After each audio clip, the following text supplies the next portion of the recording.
ही series म्हणजे हॉटस्टारवरची best series आणि या सिरीजचा बेस्ट पार्ट म्हणजे काय माहितीये तर हिम्मत सिंग. हिम्मत सिंग जेव्हा जेव्हा स्क्रीनवर येतो तर तुम्हाला असं वाटतं की स्टोरी काही पण असू दे, पण या माणसाला बोलू दे, कारण हा इतकं भारी बोलतो, एंटरटेनिंग बोलतो आणि कॅरेक्टर बरोबर त्याचं जे कॉन्व्हर्सेशन आहे ते ऐकताना वाटतं की ह्याला हे असले माणसं खऱ्या आयुष्यात मजा आणतात. या सिरीजचं नाव आहे स्पेशल ऑफ सीझन 2.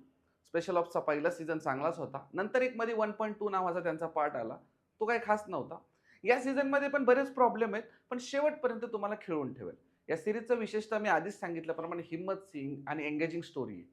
शेवटपर्यंत तुम्हाला खिळवून ठेवते. सीरीज संपल्यानंतर काही गोष्टी तुम्हाला जाणवतील, की अरे हे थोडंसं जरा लॉजिक भटकतंय. पण तरीसुद्धा सीरीज कुठेही बोर होणार नाही. शेवटपर्यंत बघावं वाटेल आणि एक महत्त्वाचं म्हणजे यावेळेस तुम्हाला ही सीरीज थोडा हॉलिवूडचा फील देईल, की एकदम लार्जर दॅन सेट आहेत, मोठे-मोठे साउंड इफेक्ट आहेत. त्यामुळे हे बघताना थोडंसं एंगेजिंग तर वाटणारच आणि कुठं काहीतरी भव्य बघताय असं वाटेल. त्याच्यामुळे सीरीज पाहायला विसरू नका. सीरीजचं नाव स्पेशल ऑफ सीझन 2 हॉटस्टारवर आहे.